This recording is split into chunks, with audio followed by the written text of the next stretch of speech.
Good morning and welcome to this edition of San Diego People. I'm Lauren Finney. Well, the end of the year is almost here and it's time to start thinking about those taxes, unfortunately.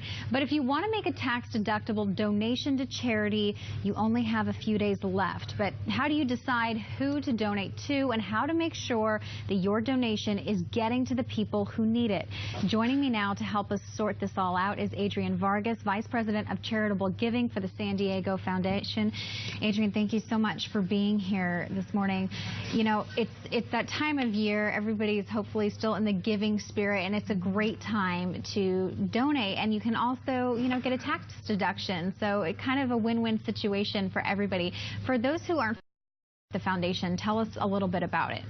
Sure. Well, the San Diego Foundation exists to increase philanthropy in the region. We work with lots of donors to help them do what they do better by supporting the community. So when they're looking to maybe donate, not necessarily have an idea of exactly what organization they want to give to, is that something that you can help guide? Sure. Well, at the San Diego Foundation, we help our donors by doing research, conducting site visits. Just for your everyday person that's looking for an organization to support, there are lots of great tools out there. You know, there's online tools like Charity Navigator and GuideStar.org, where you can look up an organization and learn about their mission and their how they spend their money and what kind of impact they have on the community. Because oftentimes, unfortunately, we hear the stories of, you know, coming out years after some of these organizations have been in place that maybe the donations weren't exactly going where people thought they were.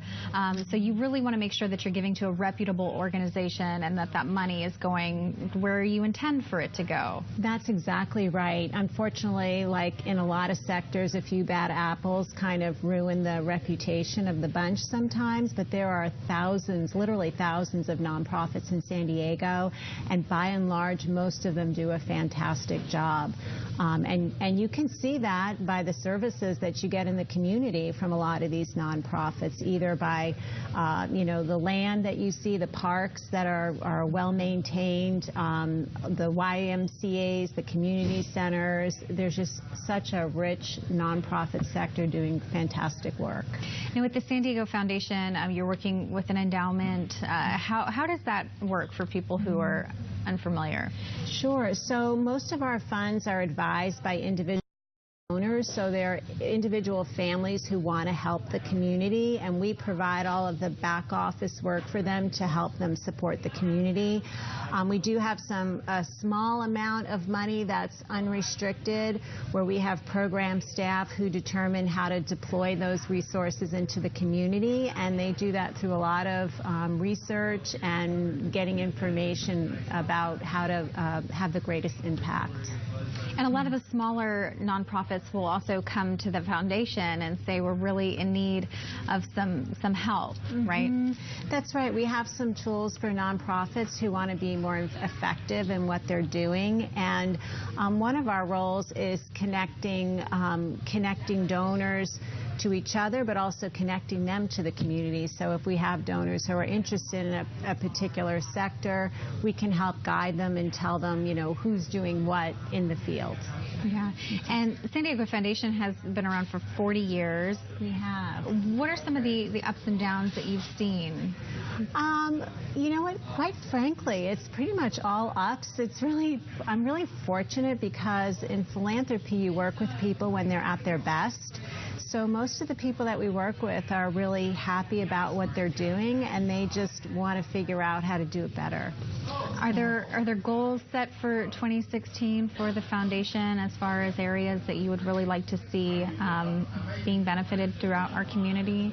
Sure. We're talking a lot about increasing need-based scholarship opportunities for youth in our region, you know, how to ensure that more of the students have the resources that they need to get a college degree, because it's necessary in today's economy. We're just at the very early stages of talking about and researching how can we reduce the number of children that are in the system.